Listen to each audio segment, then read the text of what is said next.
A very warm welcome to today's webinar to launch the fact sheet CRPD implementation in Switzerland with a focus on disability inclusiveness of development and humanitarian aid. My name is Miriam Gasser and I'm the head of advocacy at CBM Switzerland. I will be moderating this event. Before we start, some information on accessibility. If you use sign language interpretation, we recommend you pin the sign language interpreters. We also offer live captioning. You can find the link in a chat box. If you encounter any problems during the webinar, please write us in the chat. I would also like to inform you that we record the webinar and publish it afterwards. For the discussion round that will take place later, please put your questions into the questions and answer box. In 2014, Switzerland ratified the UN Convention on the Rights of Persons with Disabilities.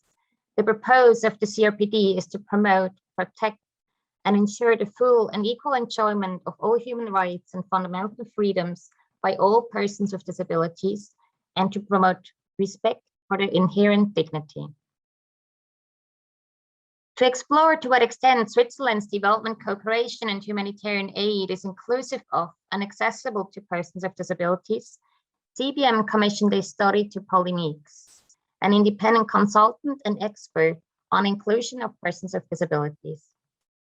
As all articles of the CRPD are interdependent and indivisible, including Articles 11 on humanitarian action and Article 32 on international cooperation, the study also explored the coherence between domestic and international policies on the rights of persons with disabilities. I am very happy to welcome to our launch today Marion Steff, International Cooperation Manager at the European Disability Forum, and our independent consultant and expert on inclusion of persons with disabilities, Polymeeks. We will first talk to Marion Steff as the origin of the study lies with the project called Mapping Disability Inclusiveness of European Member States, Development and Humanitarian Aid. Marion Steff manages the international cooperations portfolio at EDF, and she's actively engaged in advocating for inclusive development while building the capacity of organizations of persons with disabilities in this field. A warm welcome, Marion. Hi, Miriam. Can you hear me well? Yes. Yes. Hi, everybody. Thank you, Miriam. Thank you, CBM, for inviting me today. CBM Switzerland. It's really a pleasure to be here. I wish we could be all together, but that's another story. So yes, I'm from the European Disability Forum. Did you want to add something, Miriam? No, it's all fine. Okay. So, Marion, last year you commissioned a study to map the disability inclusiveness of European member states' development and humanitarian aid. Mm-hmm. Why, can you tell us, why has the study been commissioned? Yeah, so what happened is that at EDF, we started to work more and more on international cooperation. We always did, but we became much more organized about it. And then we have now a strategy on international cooperation. And we started to work more because we had more demand requests from different partners to be involved.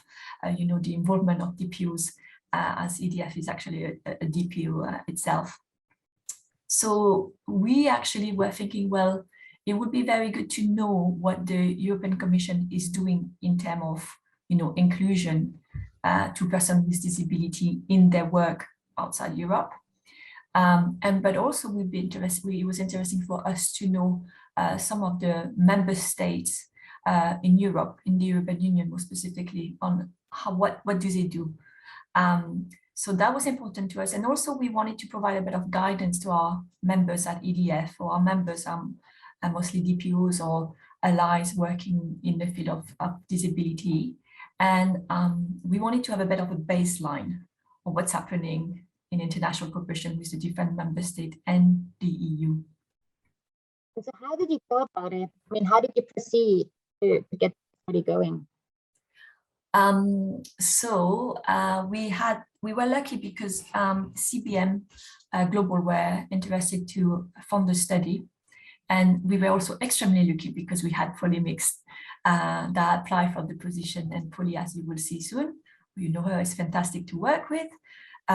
So with Polly, we identified the different countries, and we wanted about 10 countries. So we identified the countries, and then we had to come up with some criteria for the fact sheet. We wanted to have a small fact sheet, so we could have some comparison.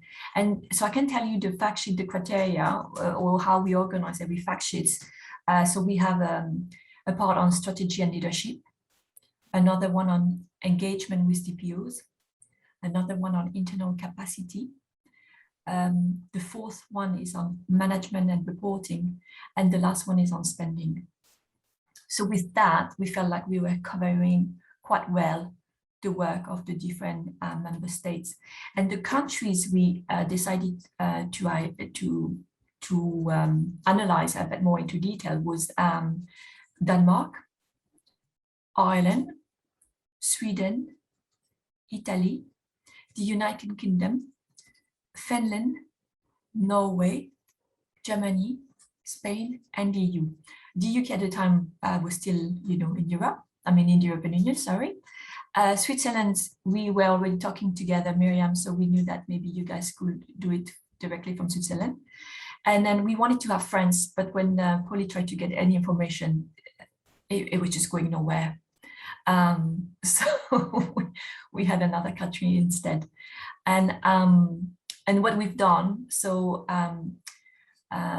it was a lot of document that have been reviewed, some exchange, some interview with different officials from those agencies. I also talk with DPO representative from these countries, and also a look at the OECD DAC marker for these countries. And now, can you give us some good practice from what other agencies are doing, from what has come out? Yeah. So it's actually very interesting because there's no there's no one winner, like the best one, and it doesn't work like this. Every country has good practices, if you want. So for instance, in terms of strategy and leadership, the UK, for instance, actually has a strategy for disability inclusive development, which is quite rare. For instance, in terms of funding, you've got Finland that actually directly support DPOs for involvement in international cooperation, which is great, which is quite rare. You've got Italy and Spain that work directly again with DPOs as expert advisors. So they go check with the TSOPDs because they know they are the expert on disability targeted policies and programming. What else? For instance, Ireland really took on board very rapidly the OECD DAC marker. Finland's ambition is to disaggregate data by disability, so that's quite good. And in terms of leadership, you've got Norway and the UK, that's been leading or are leading now the work around a global disability summit, for instance. So that's some examples. Thank you very much. And maybe as a last question, what are kind of your insights from the project? So now that we have those overviews, we can make comparison, and then there's two really observations that can be made. The providers, the different agencies, they have some very promising, don't know how you say that in English, measures to make their work more inclusive, but it's not always really known or replicated. So actually, they might make some announcement, or they might have a really great will to do something, but then we don't know in terms of implementation if it's really the case. And that's something that if we could, we will look into. That would be another study. And then also, there's some challenges, obviously, that appear from the different agencies. For instance, and I don't think you'll be surprised, budgeting for the cost of inclusion. So that's something that is still very difficult to see. And engaging with DPOs, a real engagement, not something that is a tick in a box exercise, a real dialogue, understanding, participation, engagement with DPO, that's not always the case. And also the direct funding and participation, but with DPOs in the Global South. I think it's reassuring for those big agencies to go with more NGOs that they're familiar with, as opposed to take risk and maybe to go with smaller DPOs. Yeah. Thank you so much for sharing these insights, Marion. You're welcome. We will now turn to the findings of the study and Polly, so to the Swiss context. Polly, a very warm welcome to you. Polly has 14 years of experience scrutinizing public spending with a particular interest in official development assistance and the rights of persons with disabilities. In 2014, she managed the UK parliamentary inquiry on disability inclusive development. And since then, she has worked on a range of projects on CRPD implementation and on public spending to tackle inequalities on behalf of organizations in a civil society, think tanks, and UN sectors. Polly, the floor is yours, and we look forward to hear about your findings. Thanks so much. It's a real pleasure to be here. Can I see the first slide, please? Well,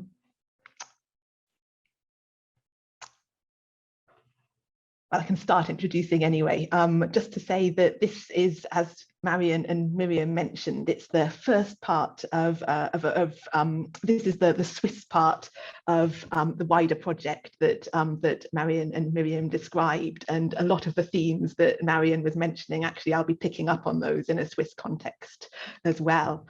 So this slide, it shows the cover of the fact sheet, and as with the other fact sheets, this was based on a process of reviewing documents, some quantitative analysis on available databases, and also the part that I enjoyed most, which was interviewing stakeholders both in the Swiss government and in the disability movement in Switzerland. The full methodology and some of its limitations are available in the document that's online. So the result of this work was quite a detailed fact sheet that looks at how far Swiss policies and processes support implementation of the CRPD in international cooperation work.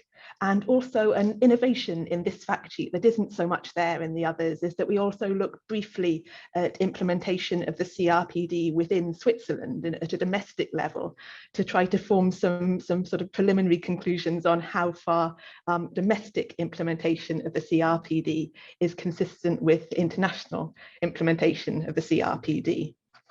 So to move to the next slide, please.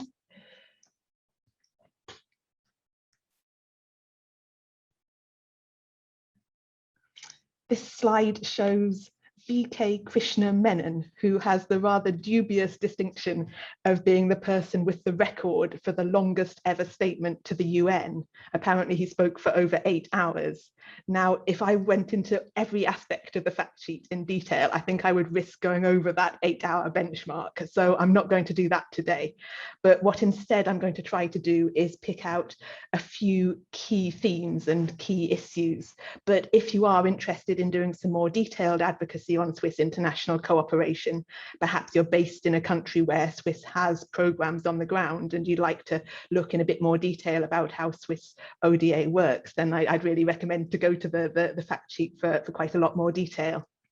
So I'm going to cover first some key challenges, second some observations on policy coherence between domestic and international CRPD implementation in Switzerland, and finally pick on some areas of Swiss practice that present opportunities for Switzerland to make some rapid progress on implementing the CRPD in its international cooperation work. So to move to the next slide, please.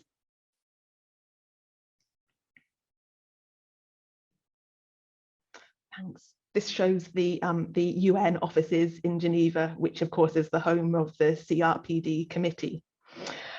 So my first key concern in the way that the Swiss international cooperation work seeks to uphold the rights of persons with disabilities is that based on everything I reviewed, there isn't really a consistent approach to disability across Swiss work internationally. So, of course, it's fundamental to CRPD compliance that all Swiss ODA should be inclusive of and accessible to persons with disabilities. And based on the evidence that I looked at, it wasn't possible to go into detail in different countries, but it seems that there is some really positive work going on. For example, I spoke to an interviewee who was running some projects on the rights of persons with disabilities in the Western Balkans, which sounded very promising. But then how do you go from those isolated people who are doing interesting work and those isolated projects to making sure that every initiative in every country where Switzerland has official development assistance programs, so Nepal, Zambia, everywhere where Switzerland works, is CRPD compliant? Based on what I reviewed, there isn't anything to make sure that there's that consistency and that disability is always considered in every project that the Swiss Agency for Development Cooperation runs. So there's no distinct policy document or guidance on disability. Although some staff have part of their responsibility relates to disability, there's nobody who's a full-time employee who's dedicated to working on disability. And there's no requirement for disability disaggregated data across all SDC's, the Swiss Agency for Development Cooperation's work, nor is there a requirement for sort of systematic gathering of qualitative data on disability inclusion. So a lack of consistency and structure in the way that disability inclusion is done. What there is guidance on leave no one behind and guidance on human rights. This is binding guidance. These guidance documents mention disability and they contain some very valuable principles, for example, on non-discrimination and on participation. But the challenge is that the leave no one behind guidance, the way it structures how SDC staff should approach leave no one behind, is that it says everybody should make a choice on the left behind groups who they think are most in need of focus in their context, and just choose one or two groups who are being left behind to focus on. And while obviously it's great that there is this recognition that leave no one behind is a very diverse and wide-ranging concept, and you can't sort of take a one-size-fits-all approach, and you need to take into account intersectionality. All that's really, I really like all that, but the consequence of this idea that every project chooses one or two groups is that a lot of projects inevitably are not going to be choosing persons with disabilities among those groups, particularly since there is a risk that persons with disabilities are less visible than some other population groups. And every project that's not choosing persons with disabilities as a group to focus on is at risk of excluding persons with disabilities and therefore potentially leaving them further behind. Ready for my next slide, please. So this slide shows a placard saying nothing about us without us. And this brings me on to my second key concern, which is around engagement with OPDs in Swiss development cooperation and humanitarian action.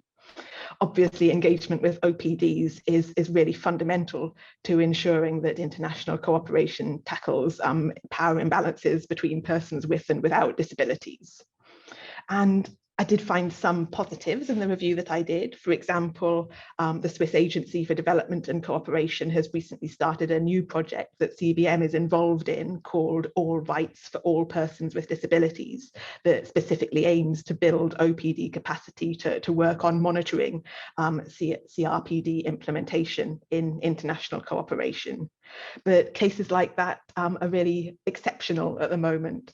And unfortunately, in general, there's little evidence of meaningful participation of OPDs in the design, implementation and monitoring of the CRPD in Swiss international cooperation. And a particular issue that I found when I was doing this review was that there seems to be a bit of confusion around the distinctive role of OPDs as opposed to other civil society organisations that work on disability. Often, when I asked questions about this or when I was reviewing documents, there was sort of a sense that all civil society organisations that work on disability, whether they're OPDs or not, are sort of interchangeable. And of course, if there isn't that recognition to start with of the fundamental role that OPDs play, then that's an additional barrier to making sure that OPDs are meaningfully engaging across all Swiss international cooperation. Ready for my next slide, please. So these concerns that I've mentioned, they're kind of mirrored in the available quantitative data on CRPD implementation in a Swiss context. As some people here may be aware, since 2018, there's been a new tool available for international cooperation actors, not just Switzerland, it's available to everybody, called the Disability DAC marker, which allows these organizations to track how much of their spending, how many of their projects do have objectives on disability inclusion. And positively, Switzerland has started using this marker, and that's noticeable, that's important. Not everybody has started using this yet, but perhaps less positively, what the data shows is that most projects don't yet have any objectives on disability inclusion. In fact, as this slide shows, in 2019, only 2.7% of projects had a disability inclusion objective. I'll repeat that in case anybody can't see the slide. That's just 2.7% of projects in 2019 had at least one objective on disability inclusion. There's much more detailed analysis on this data in the fact sheet, but I won't go into that here because in fact there's going to be another event that CBM is organising next week, looking at disability data with a range of different speakers, and that will touch in a bit more detail on some of this analysis. So if you are interested in finding out a bit more about this data, I'd really encourage you to consider attending that event too, which is on the 24th. I'm ready for my next slide, please. Thanks. This is a picture of the Swiss Federal Parliament, and that's to lead into the analysis that's comparing the domestic side of Swiss CRPD implementation with the international element.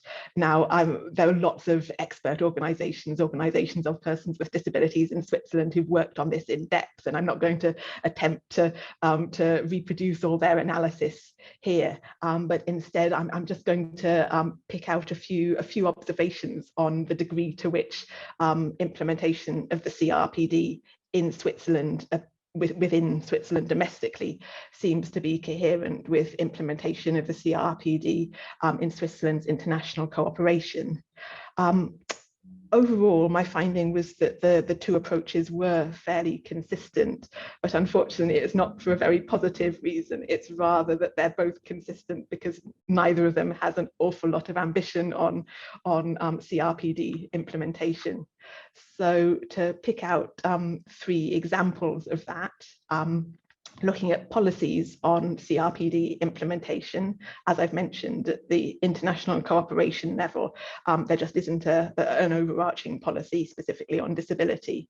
At domestic level, there is a policy, but according to the really in-depth analysis done by one Swiss civil society organisation that works on disability, Inclusion Handicap, this policy really falls short. It's very far from being a comprehensive policy or plan that really sets out in detail how to address all the obligations in the CRPD within Switzerland. Similarly, looking at data, just as I found that there wasn't a sort of systematic approach to gathering quantitative or qualitative data on outcomes for persons with disabilities across Swiss international cooperation. Similarly, Swiss data on disability domestically has been criticised for having quite major gaps. And then a third example on the crucial issue of OPD engagement.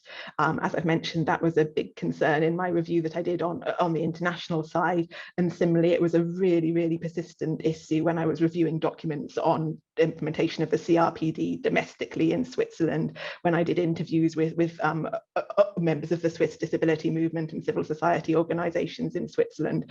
The issue of participation came up again and again. And just as in the international context, there's this slight challenge in the distinction between OPDs and other civil society organizations being a bit blurred. The same thing came up there as well in domestic implementation of the CRPD. There isn't necessarily very distinctive recognition of the distinctive contribution that OPDs have to make.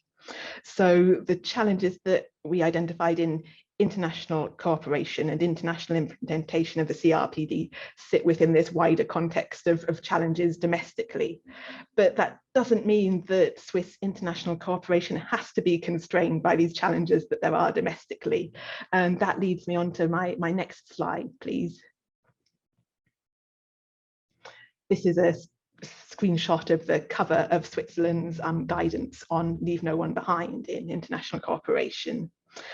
So as I said, I've spoken a lot about some of the challenges that are facing Switzerland in implementing the CRPD internationally, but that's just one part of the picture. And there are also a lot of opportunities for Switzerland, and elements of what Switzerland already has in place could be really great foundations for starting to take a more ambitious approach to disability in the future. The Leave No One Behind guidance is a big part of that.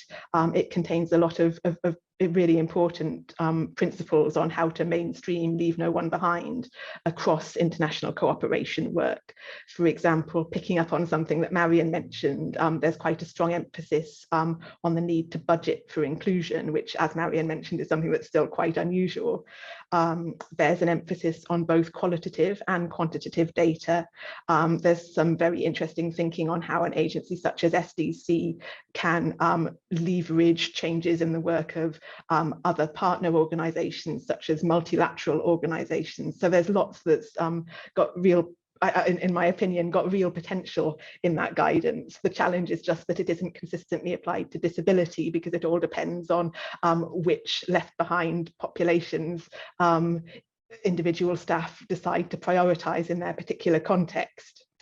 But if these same Leave No One Behind principles were consistently applied to disability, this could be a really great basis for Switzerland to make very fast progress, because, as I've mentioned, there's quite a lot in there that is still quite unusual and not everybody is doing. So I kind of like to think that if CBM and EDF were to recommission a similar review in 10 years' time, and my counterpart was sort of sitting here in 10 years doing this same presentation, they could be back here saying that Switzerland is really a leader in this field, and there's a lot that other development cooperation actors could learn from Switzerland. Thanks. That's it.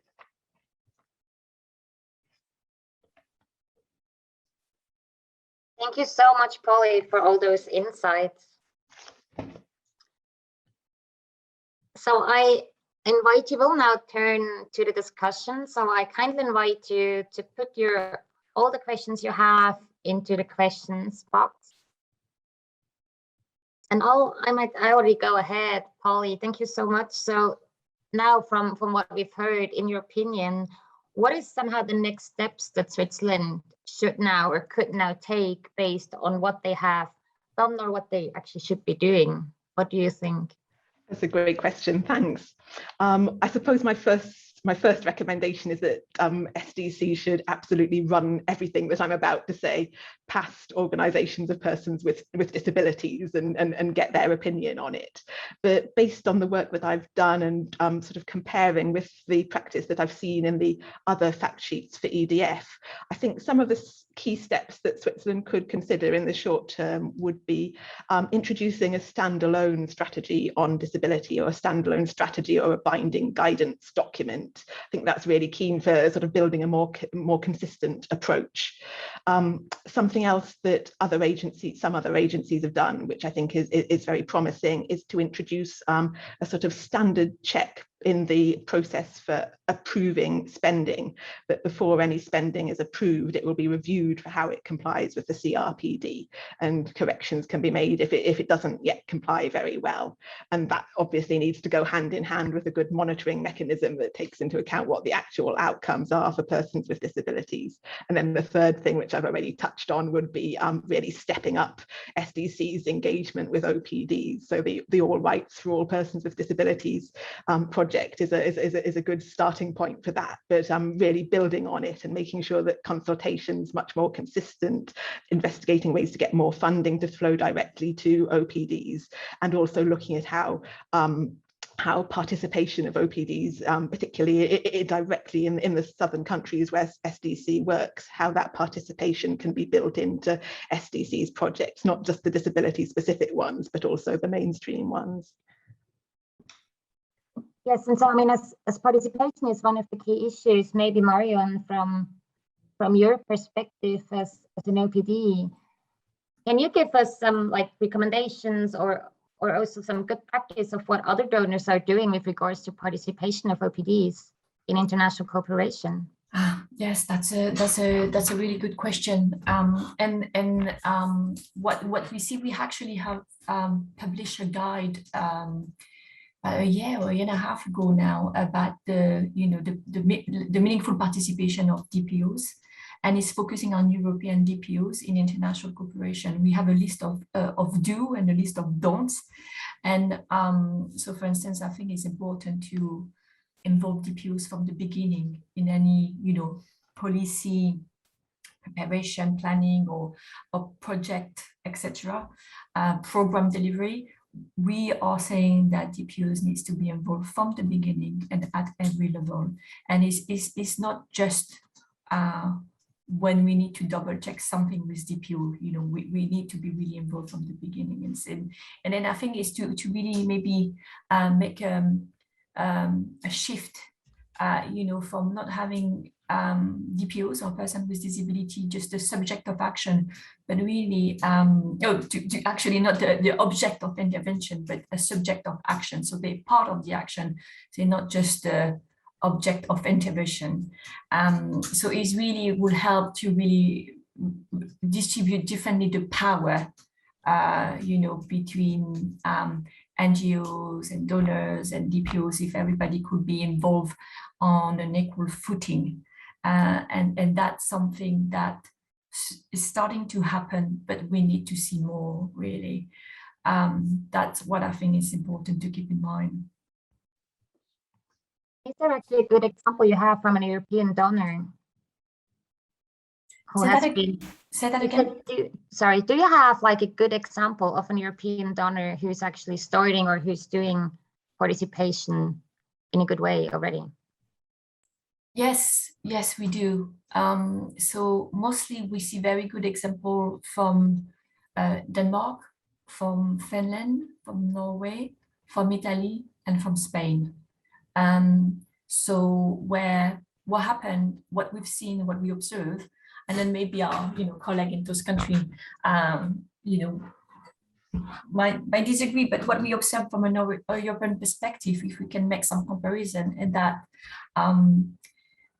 DPOs have been involved in or been working with the government for a long time now, and the government already providing funding for those DPO. It means that they already have they are organized, they have a good governance, they have a lot of members, they have some fundings, they've got, let's say, human resources department, a communication department, etc. So they are organized. So because the government already financially helped them a while ago, and so now they are involved because they have this strong foundation in terms of capacity building, so they can be involved as expert. What we see in other countries, or what we see in the global south when it comes to the involvement of DPOs, is that often there's a project, there's a little bit of funding that's going to be given to work on that project, but doesn't mean the DPO you know, has the staff to do that. You know, it's just money for a deliverable, but really there's no really structure on it. And then, so what we think is important is also to invest in building the capacity for governance. Running an organization is important. Absolutely. Thank you so much for this. And Polly, there's a question from the chat. So when you were talking about the participation or the consultation with OPDs, did you talk about partner countries or did you mean within Switzerland, or maybe both? That's a really great question. I definitely looked into both because obviously it's fundamental if Switzerland is working in countries in the global south that the disability movement in those countries should be front and center of the work that's going on. It was sometimes harder to get that evidence, and I suspect that's because not a lot is happening. So often, I mean, across the majority of categories the questions that I asked on OPD participation, I don't think I really found any evidence of sort of positive examples where OPDs had been meaningfully engaged in Swiss cooperation, maybe with one possible exception again in the Western Balkans, as I mentioned, but it was pretty unusual. So I definitely looked at both, but the evidence of participation in the global south was even scarcer than evidence of any sort of work towards participation within Switzerland. What would then be somehow a recommendation from your side for Swiss OPDs with regard now to international cooperation and with regard to engaging in that field? The Swiss OPDs or for Southern or for both? I can go for both. Well, I think for both to recognise what potential there is here for Switzerland to make really rapid progress and start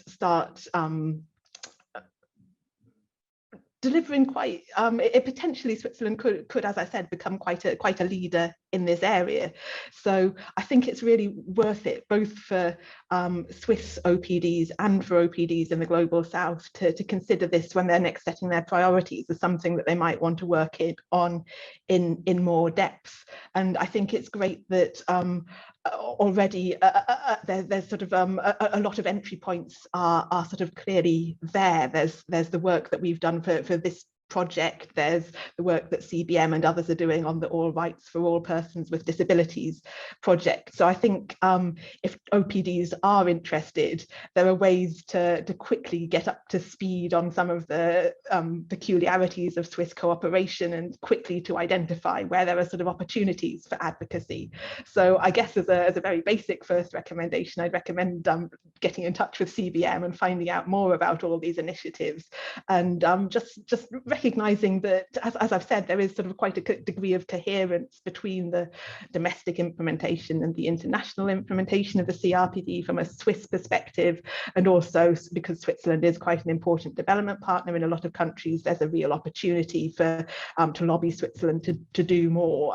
So I think whatever OPDs are currently focusing on, there are quite strong links between that work that they're currently doing and doing a bit more targeted advocacy on Swiss international cooperation. And now we do have a question on budget. So how much of its national budget does Swiss government directly allocate to work for OPDs and persons with disabilities? That's a super question. I can only answer part of it, I'm afraid, on the basis of the work that I've done. Looking at the Swiss budget for implementation of the CRPD within Switzerland is so important that would be quite a major piece of work that there just wasn't an opportunity to do in this project. But looking at international cooperation, I mentioned the data from the OECD market tool. Now, the data that I provided in the presentation, that was sort of looking at projects, but it is possible to say what percentage of the overall budget goes to disability inclusion. I'm going to give this data in two parts. So first, I can say what percentage of the total gross national income of Switzerland goes to development cooperation of any sort, and that's just under 0.5% of gross national income goes to any kind of development development cooperation, but that doesn't necessarily mean that the development cooperation is disability inclusive. On the contrary, if you look at what share of that development cooperation spending is actually disability inclusive, looking at the most recent data in sort of spending terms, only 2.1% of Swiss development cooperation spending in 2019 had an objective on disability inclusion. So that means almost 98% didn't have any objective on disability inclusion, which is quite a worrying statistic, really. Thank you, Polly. Marian, I do have a question for you. So, are there OPDs in Europe who are strong in development cooperation? And if so, which ones? Yeah, so we have some very strong DPOs on focusing on international cooperation, and they also are members of EDF. So yes, we have ONSAFE, for instance, in Spain. We have the Italian Disability Forum. In Italy, we've got DPOD. In Denmark, we've got the Atlas Alliance in Norway, etc. So you've got a number of very strong DPOs involved on international cooperation and based in Europe. And I think, if I may add, Miriam, there was some big developments in Europe in the EU. For instance, lately we had the work around the new disability strategy by the EU. And it was very important for us as a DPO to be involved and get the voices of all the different DPOs in Europe and advocate for our rights. And we are glad to see that now there's actually a chapter on global action in the new European disability strategy. It's something that wasn't really mentioned so much in the previous strategy. So this strategy is from 2021 to 2021 to 2030.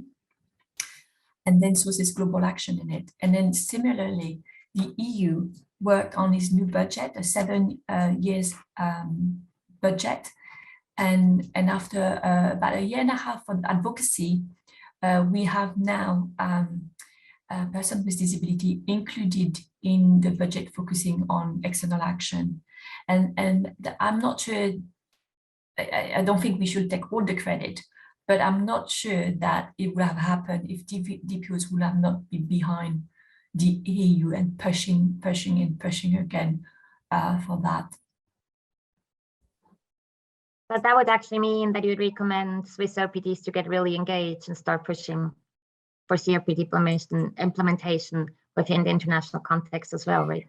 Yes, because it doesn't mean for us as DPO, we're not going to suddenly do a program, deliver a program in Zimbabwe. That's not the point. But when you have some big donors that, are spending their money abroad, outside the country, on different projects and programs, I think it's important to make sure that we are involved in what they prepare. So what the policies, the policy and budget, we have something to say to make sure that work is also going to reach people with disability in those countries. And that's why we have such an important role to play. Absolutely. And for now, Polly, if you're looking at other donors who are more advanced, and can you tell us also from the experience and from the study you did also for EDF, what made a difference? How did it get going that those donors actually started to engage in disability inclusive development? A really interesting question. I mean, Marian may have a view on this as well, but my impression is that it's happened in quite different ways in different countries. And some countries, there's perhaps quite a strong disability movement, and some of the work has been encouraged by that disability movement.